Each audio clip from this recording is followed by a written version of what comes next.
Hi everyone, welcome to my YouTube channel. कैसे हैं आप सभी? आई होप आप सभी अच्छे होंगे। सबसे पहले वीडियो को स्टार्ट करने के पहले मैं बता दूं कि हमारा जो नया ऑफलाइन बैच है 8 सितंबर से स्टार्ट हो रहा है। अगर आप लोग को ऑफलाइन ट्रेनिंग लेनी है तो आप हमारे दिए गए नंबर पर कॉल करके आप अपनी सीट को बुक करा सकते हैं। चलिए दोस्तों, वीडियो को स्टार्ट करते हैं। तो सबसे पहले मैं आपको बता दूँ कि मेरे पास आज एक है OnePlus का 70 मॉडल। ये फ़ोन हमारे स्टूडेंट का है जो अभी करेंटली जो बैच चल रहा है उनके स्टूडेंट हैं, उसी बैच में हैं। और इस फ़ोन के अंदर प्रॉब्लम ये है कि ये ऑन नहीं हो रहा है।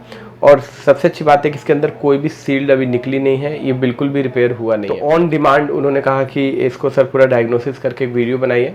तो फिर मैंने सोचा चलो फ्रेश पीस है तो इसमें मुझे समझाना भी बहुत आसान रहेगा आप लोगों को।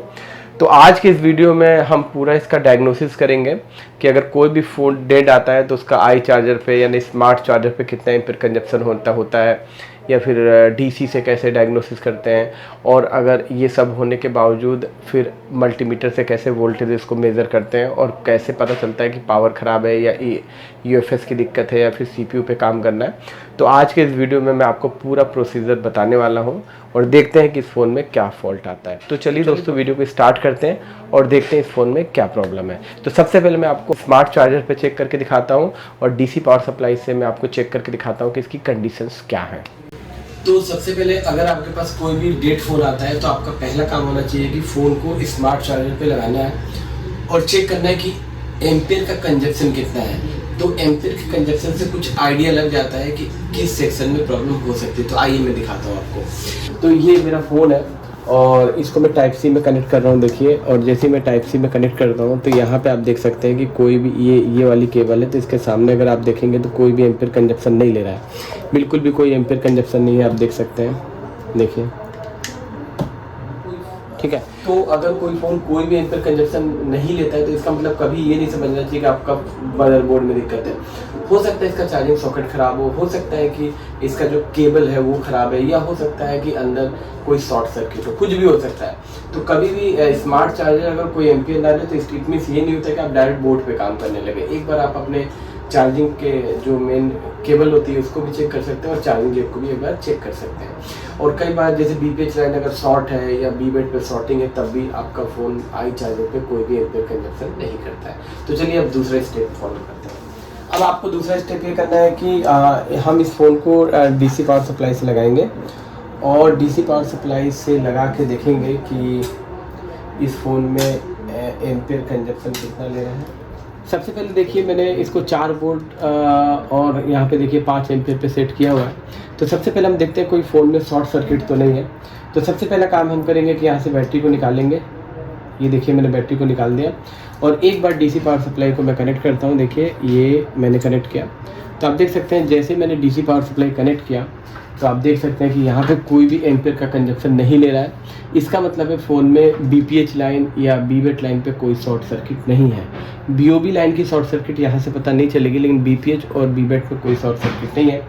अब मैं अगर अपने फ़ोन को ऑन ऑफ को प्रेस कर रहा हूँ तो देखिए कितना एम्पीयर कंजप्शन है। देखिए मैं जैसे ही ऑन ऑफ को प्रेस करता हूँ तो 171 के आसपास लेता है और फिर यहाँ पे 0 हो गया। फिर से मैं प्रेस कर रहा हूँ, देखिए एक बार मशीन को ऑन ऑफ कर रहा हूँ, देखिए फिर से मैं प्रेस कर रहा हूँ ऑन ऑफ को और देखिए मैं जब ऑन ऑफ को प्रेस करता हूँ तो ये 171 का एम्पीयर कंजप्शन लेता है और उसके बाद ये 0 पे चला जाता है। मतलब ये कुछ बग बन रही होगी, मतलब कुछ फंक्शनल होता है फ़ोन और फिर से बैक 0 हो जाता है। तो ये दो चीज़ हमने देखी। अब अगर किसी फ़ोन का, जैसे जितने भी OnePlus के फ़ोन आते हैं क्वालकॉम के, अगर 9008 का क्वालकॉम का पोर्ट बन जाता है तो ज़्यादातर उसके अंदर हम ये समझते हैं कि हो सकता है डबल डेकर अगर सीपीयू उसकी दिक्कत हो सकती है। तो इस फ़ोन के अंदर एक्चुअली में क्या है कि यूएसबी की भी समस्या है कनेक्टिविटी की, क्योंकि यहाँ पे हमने जब देखा था तो यहाँ पे इसने कोई भी एम्पीयर कंजप्शन नहीं लिया था। इसीलिए मुझे लगता है कि सॉकेट में भी दिक्कत हो सकती है या शॉर्ट सर्किट हो सकता है। तो जब मैंने इसका अभी मैंने जब यूएसबी पोर्ट चेक किया था तो वहाँ पे भी कोई कनेक्टिविटी नहीं बन रही है। तो एक बार फ़ोन को खोलेंगे तभी पता चलेगा कि इसके अंदर क्या समस्या है। तो चलिए दोस्तों, सबसे पहले इस फ़ोन में अब कैसे इसको डायग्नोसिस करना है अब उसकी शुरुआत करते हैं। तो सबसे पहले मैं मदरबोर्ड को पैनल से बाहर करता हूँ, देखिए। और एक बार मदरबोर्ड की कंडीशन आप देख लीजिए, मदरबोर्ड बिल्कुल फ्रेश है, आप देख सकते हैं। अभी तक किसी भी टेक्नीशियन ने इसमें रिपेयरिंग नहीं की है, देख सकते हैं आप ये। और ऐसे ही मदरबोर्ड में फॉल्ट फाइंड करने में मज़ा आता है। तो ये जो सील देख रहे हैं, इसी के अंदर पावर आईसी लगी है, डबल पावर लगी है इसमें। तो हम सबसे पहले इस सील को निकालेंगे। एक चीज़ मैं आपको और बता दूं कि ये जो अभी मैं काम कर रहा हूँ, जो ये रिकॉर्डिंग हो रही है, ये सेप्टॉप का माइक्रोस्कोप है और इससे मैं वीडियो बनाता हूँ। लेकिन सेप्टॉप के माइक्रोस्कोप में एक सबसे बड़ी बीमारी ये है कि अभी जब मैं ये वीडियो शूट कर रहा हूँ तो जैसे ही मैं कैमरा ऑन करता हूँ तो एक लेंस बंद हो जाता है और फिर एक लेंस से देख के रिपेयरिंग करना बड़ा मुश्किल हो जाता है माइक्रोस्कोप में। तो आप लोग अगर कभी भी वीडियो रिकॉर्ड करते हो, मतलब कैप्चर करते हो वीडियो को, और माइक्रोस्कोप में काम भी करते हो, तो आप सेप्टॉप का माइक्रोस्कोप मत खरीदना, ठीक है। तो अभी तो मैं सेप्टॉप से काम कर रहा हूँ, लेकिन सील निकालने के बाद मैं मैकेनिक के माइक्रोस्कोप से काम करूँगा, क्योंकि मैकेनिक का माइक्रोस्कोप में जब कैमरा ऑन होता है, मतलब इसको जब मैं कंप्यूटर में कैप्चर करता हूँ तो दोनों लेंस काम करते हैं और मेरे लिए बहुत कंफर्टेबल होता है। इसीलिए मैं ये बात पहले बता देता हूँ, क्योंकि कई लोग बोलते हैं कि जब मैं वीडियो स्टार्ट करता हूँ तो सेप्टॉप का माइक्रोस्कोप होता है और जब मैं आखिरी एंड करता हूँ तो मैकेनिक का माइक्रोस्कोप होता है, तो उनको ऐसा लगता है। तो इसीलिए मैंने ये इन्फॉर्मेशन आप तक शेयर कर दी पहले ही, ठीक है। तो इस तरीके से देखिए, ये जो सील्ड में निकाल रहा हूँ आप देख सकते हैं, इस पे अभी मेरा जो एसएमडी का टेम्परेचर है मात्र 300 है और बिल्कुल आराम से आप 300 टेम्परेचर पे बहुत सॉलिड तरीके से इस जाली को देखो निकालता हूँ मैं, आपको दिखाता हूँ। आप भी ये ट्राई कर सकते हो, क्योंकि वन प्लस की जो स्टिल होती है काफ़ी हार्ड होती है और इसको अगर हाई टेम्परेचर पे आप निकालोगे ना तो बहुत तेज़ हीट होगी और बैक साइड में भी इसका इम्पैक्ट पड़ेगा। तो आप पहले सोल्डर लगा लो, मात्र 300 पे एसएमडी को रखो, 8 या 10 mm का नोज़ल लगा लो। देखिए कितना थोड़ा टाइम लगता है, थोड़ा सा आपको पेशेंस रखना पड़ेगा और एसएमडी के नोज़ल को घुमाते रहना। और आप देख सकते हो कितना आराम से, देखिए कॉर्नर उड़ गया है और देखिए धीरे धीरे ये सील्ड बाहर निकल जाती है। देखिए कितना अच्छे तरीके से, बिल्कुल एकदम कहीं कुछ भी डैमेज नहीं हुआ, देखिए। और मैं आपको बता दूं, मैं सिर्फ 300 टेम्परेचर यूज़ कर रहा हूँ, 300 से ज़्यादा टेम्परेचर नहीं है, आप देख सकते हैं। देखिए ये देखिए, थोड़ा टाइम लगता है नो डाउट, मैंने वीडियो को फास्ट फॉरवर्ड किया है, लेकिन आप बस नोज़ल को आप रोकना नहीं है एक जगह, ठीक है। देखिए कितने आराम से ये जाली आपके फ़ोन की ये आ गई बाहर, ठीक है। देखिए बस लास्ट टेक है, ये निकल गई। इस तरीके से आपने देखा कि हमने ये सील्ड निकाल ली है और आप देख सकते हैं कि हमने जो सील्ड निकाली है ये काफ़ी सेफ़ तरीका है, आप देख सकते हैं। क्योंकि अगर आप कटर से कट करते हैं तो बहुत सारी ग्राउंड्स निकलते हैं और उसमें कई बार फ़ोन डेड भी हो जाता है, या अगर डेड फ़ोन है तो और भी ज़्यादा ख़राब हो जाता है और फिर फॉल्ट को ढूंढने में बहुत दिक्कत होती है। तो इसीलिए कोशिश करें कि सील्ड को एसएमडी मशीन से ही आप रिमूव करें। अब यहाँ पे आप देख सकते हैं, यहाँ पे 2 पावर आईसी लगी है, तो मैं आपको दिखा दूँ। सबसे पहले पावर आईसी का नंबर देखिए, एक ये हीट सिंक जो है इसको बाद में हम लगाएंगे, ठीक है। और इसको भी मैं निकाल लेता हूँ पहले, ठीक है। आप देख सकते हैं कि पहली पावर आईसी है PM8150A का मतलब है कि ये एमोलेड स्क्रीन है, ये पावर आईसी है। और दूसरी आईसी है, आप देख सकते हैं PM8150, ठीक है, ये मेन पावर आईसी है। और इसके पास आप बक कॉइल देख सकते हैं। और ये जो आईसी है ये एमोलेड स्क्रीन की लाइट एंड ग्राफिक आईसी है, जिसको हम ओक्टा DC to DC के नाम से जानते हैं। तो सबसे पहले किसी भी फ़ोन पे काम करने के पहले हमें चेक करना होता है कि इसका BPH बन रहा है कि नहीं, और इसके बाद से बक फ्लैक्चुएशन में है या बक स्टेबल है कि नहीं, या बक बन रहा है कि नहीं। उसके बाद ही कोई भी डिसीजन हम ले सकते हैं, क्योंकि इसमें ऑटो एम्पेयर तो लिया नहीं था, तो शॉर्टिंग तो है नहीं, इसीलिए मैंने बैटरी कनेक्टर पे रीडिंग नहीं थी, या मैंने BPH की रीडिंग नहीं ली, क्योंकि अगर शॉर्टिंग होती ऑटो एम्पेयर ले लेता फ़ोन। तो सबसे पहले चलिए मैं इसको पैनल में फिट करता हूँ हम, और इसके बाद से पैनल में फिट करके और एक बार चार्जिंग कनेक्ट करके और फिर हम देखते हैं कि इसके अंदर BPH और बग की सिचुएशंस क्या हैं। और ये भी देखना पड़ेगा कि बीबस आ रही है कि नहीं, क्योंकि अभी हमने जब चेक किया था तो ऑटो एम्पेयर नहीं ले रहा था। अब ये बग और BPH चेक करने के लिए बैटरी लगाने की ज़रूरत नहीं है, लेकिन मैंने बैटरी इसीलिए लगा दिया क्योंकि कई सारे फ़ोनों में बिना बैटरी के भी बक में फ्लक्चुएसन होता है और हम कई बार सोचते हैं कि प्रॉब्लम है, लेकिन ये प्रॉब्लम होती नहीं है। इसीलिए मैं बैटरी लगा के ही इसको चेक कर रहा हूँ। और मैं आपको एक चीज़ और बता दूँ कि जो मैंने डीसी पावर सप्लाई से जो चेक किया बैक हो जा रहा है, इसका मतलब बिल्कुल भी ये नहीं है कि सेट में प्रॉब्लम है। कई बार क्या होता है कि वन प्लस के सेट आप सबको पता है, या रियलमी के सेट या वीवो के फ़ोन्स डीसी पावर सप्लाई से ऑन नहीं होते हैं। डीसी पावर सप्लाई पे लगाने का मेन मकसद है कि ऑटो एम्पियर अगर ले लेगा तो बीवेट या BPH life sorted, that's all. जो ऑन ऑफ को दबाते हैं हम और सेट ऑन नहीं होता है या बैक हो जाता है, तो वो फ़ोन में प्रॉब्लम नहीं है। हो सकता है डीसी पावर सप्लाई से कई सारे फ़ोन ऑन नहीं होते हैं, तो इसका भी आपको ख्याल रखना है। तो चलिए हम चेक करते हैं। तो यहाँ पे मैंने लगाया, देखिए चार्जर, आप देख सकते हैं चार्जर लगाया। और चार्जर लगाने के बाद सबसे पहले मैं पहली पावर है इसके आसपास ना एक बार ना बीपीएच चेक करूँगा कि बीपीएच बन रहा है कि नहीं। हमारा जो बीपीएच है वो 3.7 वोल्ट के आसपास बनना चाहिए। तो आपको मैं दिखाता हूँ एक एक करके। तो ये मैंने डीसी पावर सप्लाई पे कर लिया है, ठीक है। और इसके आसपास हम चेक करते हैं कि बीपीएच बन रहा है कि नहीं। तो इन कैपेसिटर पे हम एक बार चेक कर सकते हैं। तो ये देखिए, ये यहाँ पे बीपीएच या बीओबी भी हो सकता है, इसीलिए एक दो बार और चेक कर लूँ मैं। देखिए ये बीपीएच बन रहा है, मतलब एक अंदाज पे मैं चेक कर रहा हूँ। तो यहाँ पे एक एमुलेट की आईसी लगी है, आप यहाँ पे भी बीपीएच सप्लाई चेक कर सकते हो, क्योंकि यहाँ पे भी बीपीएच बनती है, इन कॉइलों पे बीपीएच बन सकती है। तो आप यहाँ पे भी चेक कर सकते हो। तो इस तरीके से मैंने देखा कि यहाँ पे देखिए बीपीएच बन गई। तो बीपीएच तो बन गई और ये लगभग स्टेबल भी है, थोड़ा बहुत फ्लक्चुएसन है इसमें अभी भी। तो इससे अभी ये नहीं है कि प्रॉब्लम है, ठीक है। बीपीएच फ्लक्चुएट कर सकती है। अब बीपीएच बनने के बाद दूसरी हमारी जो वोल्टेज है वो बनती है ए वाली आईसी के पास एक ना बीओबी की सप्लाई बनती है। अगर आपने डबल पावर आईसी का कॉन्सेप्ट पढ़ा होगा तो एक बीओबी की सप्लाई बनती है। तो देखिए ये जो फ़ोन को जब मैंने ट्रिगर किया था तो 170 मिली एम्पेयर ले रहा था, तो बीओबी बन ही रही होगी क्योंकि हाई एम्पेयर लिया था। तो फिर भी एक बार चेक कर लेता हूँ। तो बीओबी आप इस कैपेसिटर पे हो सकता है ये कैपेसिटर बीओबी के हों। तो अगर इस पर आप चेक करोगे तो यहाँ पे भी 3 वोल्ट के आसपास मिलते हैं। तो एक बार चेक कर लेते हैं बीओबी की कंडीशन। तो आप देख सकते हो यहाँ पे 3.4 के आसपास मिल रहा है। तो ये यहाँ पे जो बहुत सारे कैपेसिटर लगे ना, यहाँ पे बीओबी की सप्लाई बनती है, तो यहाँ पे बीओबी भी बन रही है। मैं आपको बता दूँ कि जो चार्जिंग आईसी होती है, जो बी सीरीज़ की इसमें आईसी लगी, वो भी बीपीएच बनाती है। और जो ए वाली आईसी आप देख रहे हो या एल वाली आईसी लगती है, वो बीओबी की सप्लाई बनाती है। तो इसका आपको ध्यान रखना है। और दोनों सप्लाई 3.7 के आसपास ही होती है। इसके बाद ये दोनों वोल्टेज बनने के बाद एक बार हम इसकी बग को भी मेज़र करते हैं कि इसकी बग की सिचुएशंस क्या है। तो देखिए मैं आपको दिखाता हूँ। बहुत केयरफुली चेक करना है, कहीं शॉर्ट सर्किट ना हो, बस आपको ये ध्यान रखना है। तो ये जितनी भी बग कॉइल आप देख रहे हो, सबसे पहले इस आईसी की बग चेक कर लेते हैं। तो 0.5 से 1.2 के बीच में बग्स बननी चाहिए। और बाकी रैम वैम की जो वोल्टेज होगी वो 0.6 भी बन सकती है, देखते हैं एक बार। तो 0.9 बग स्टेबल है, देखिए स्टेबल है, कोई फ्लक्चुएसन नहीं है। और इसकी बग एक बार चेक करते हैं। मैंने ब्लेड लगा लिया है, ये 1.8 है, ये एलडीओ का भी काम करती है। और ये भी 1.8 है। और नेक्स्ट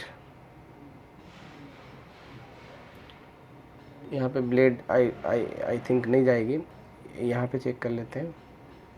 0.6 ठीक है, स्टेबल वोल्टेज है। और यहाँ पे भी, यहाँ पे तो नहीं बन रही है। तो देखिए कई सारी बग होती हैं, जैसे GDX की होती है या फिर मॉडेम की होती है। तो ये सब बग में वोल्टेज नहीं बनती है, वो सिम लगाने के बाद बनती है। तो उसका आपको ध्यान रखना है। यहाँ पे देखते हैं वोल्टेज की क्या कंडीशन है। यहाँ पे भी बन रही है और यहाँ पे भी बन रही है। तो आपने देखा बग तो एकदम स्टेबल है, बन भी रही है। एक बार यहाँ पे भी चेक कर लेते हैं। यहाँ पे आपको बस केयरफुली चेक करना है, कहीं शॉर्ट नहीं होना चाहिए। और यहाँ पे चेक करते हैं, ये भी बग बन रही है।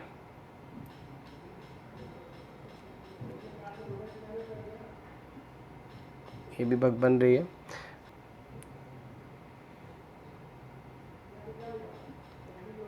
देखिए ये जो बग 2.8 है ना, ये बीओबी की बग है। यहाँ पे बीओबी सप्लाई की स्विचिंग होती है और फिर यहाँ से आउटपुट निकलता है। तो जो बीओबी की कॉइल है वहाँ पे 2 वोल्ट के आसपास बनते हैं। और जो इसका आउटपुट निकलता है ये 3.7 के आसपास निकलता है। तो देखिए अभी अगर हम बात करें तो बग तो इसकी बन रही है।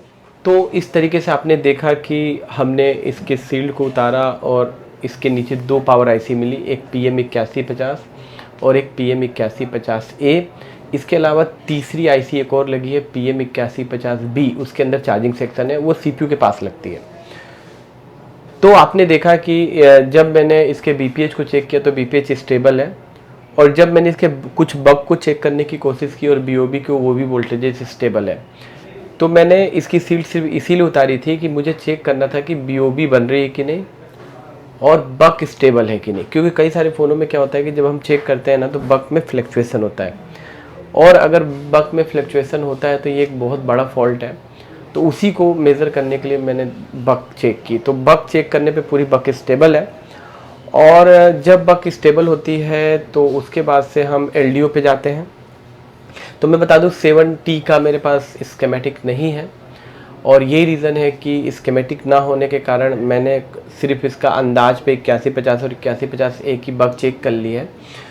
तो अगर इसके बग में फ्लक्चुएसन होता तो फिर मैं LDO लाइन पे जाता, क्योंकि LDO के शॉर्ट होने से भी बग में फ्लक्चुएसन आता है। और मैं आपको एक चीज़ और बता दूं कि इसके अंदर जो DC पावर सप्लाई है, इस DC पावर सप्लाई में जब मैंने ऑन ऑफ को दबाया था तो 150-170 तक एम्पियर कंजप्शन था और फिर बैक आ गया था। तो मैं आपको बता दूं कि OnePlus के पूरे फ़ोन DC पावर सप्लाई से ऑन नहीं होते हैं, वो जस्ट मैं चेक कर रहा था कि कितना एम्पियर कंजप्शन लेके बैक हो रहा है। आप भी कोशिश मत करना हर फ़ोन को ऑन करने की, क्योंकि हमारी जो वायर होती है ना वो कंफर्टेबल नहीं होती है कि आप हर फ़ोन को ऑन कर पाएँ, इवन Vivo, इवन Realme। हम DC पे बस लगा के ये पता करते हैं कि इसके अंदर शॉर्ट सर्किट है कि नहीं, ठीक है। तो अभी मैं DC से नहीं चल रहा हूँ ना स्मार्ट चार्जर से, अभी जो मैंने मल्टीमीटर से इसमें डायग्नोसिस किया है, अगर कि कोई भी फ़ोन आए उसका BPH बन रहा हो, उसकी बग स्टेबल और पूरी बग बन रही हो, BOB बन रही हो, तो उसके आगे हम 1.8 VIO, 2.8 UFS की वोल्टेज, 3.3 USB की वोल्टेज, या 0.6 और 1.2 रैम की वोल्टेजेस, और भी VIO 2.8 जो भी और बनती है उन वोल्टेजेस को चेक करके एकदम कंफर्म कर सकते हैं कि प्रॉब्लम पावर से रिलेटेड है कि नहीं, या कोई शॉर्ट सर्किट तो नहीं है। लेकिन एक एक्सपीरियंस ये भी कहता है कि अगर कोई बग LDO शॉर्ट होती है तो उसका इम्पैक्ट बग पे पड़ता है, बग में फ्लक्चुएसन आता है, और इसके बग में कोई फ्लक्चुएसन है नहीं। तो प्रोबेबली मुझे ऐसा लगता है कि इसके एक बार CPU को रिवॉल्व करके देखना चाहिए, क्योंकि कई बार क्या होता है कि पावर IC इनिशियलाइज होती है लेकिन CPU की तरफ से रिस्पांस नहीं आता है, जैसे PS होल्ड जैसे वोल्टेज आपने सुना होगा, और इसीलिए आपका सेट ट्रिगर नहीं होता, बैक हो जाता है 0 पे। तो एक बार मैं इसका CPU रिवॉल्व करके देखूंगा, और इस वीडियो में आपको देखने को मिलेगा कि कैसे OnePlus के CPU को प्रोफेशनली कैसे डील करते हैं।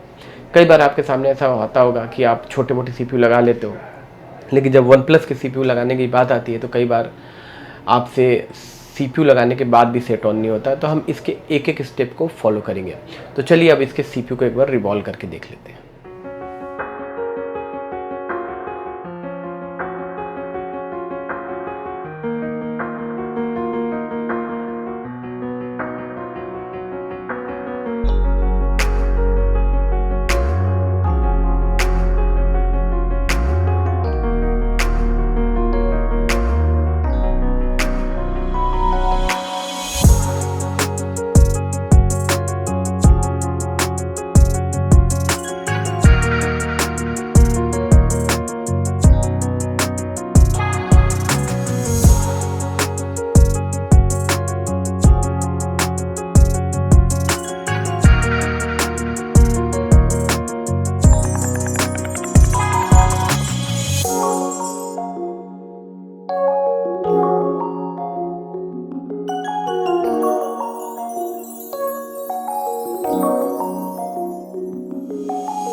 तो इस तरीके से आपने देखा कि हमने सीपीयू को रिवॉल्व कर लिया है और रैम को भी इंस्टॉल कर लिया है।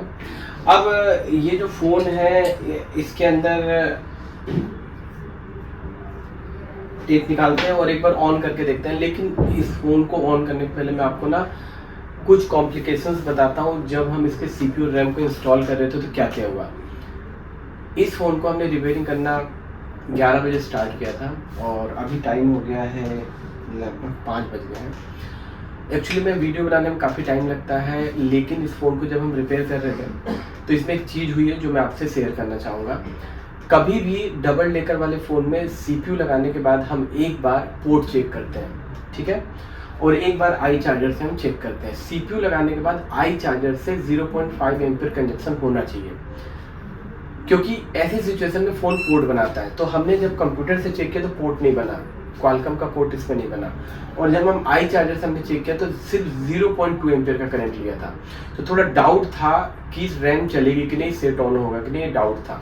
तो मैं आपको बता दूं वन प्लस के बहुत सारे ऐसे मॉडल्स आ रहे हैं जिसमें जो एम्पीयर कंजप्शन ना 0.5 नहीं लेता, 0.2 ही लेता है। लेकिन आपको ये नहीं समझना है कि सेट ऑन नहीं होगा कि नहीं होगा, बिल्कुल होगा। तो इस चीज़ का ध्यान रखना। और अगर पोर्ट ना बनाए तो हो सकता है आपका यूएसबी में कोई दिक्कत हो सकता है केबल में कोई दिक्कत हो, जेक में कोई दिक्कत हो। तो कभी भी सीपीयू लगाने के बाद अगर पोर्ट नहीं बनाता है तो आप ये कभी मत समझना कि आपका सीपीयू सही से लगा नहीं है। आप एक बार रैम लगा के जरूर देखना, और वन प्लस जैसे फोनों में तो बिल्कुल जरूर देखना, ठीक है। तो चलिए इस सेट को ऑन करके देखते हैं।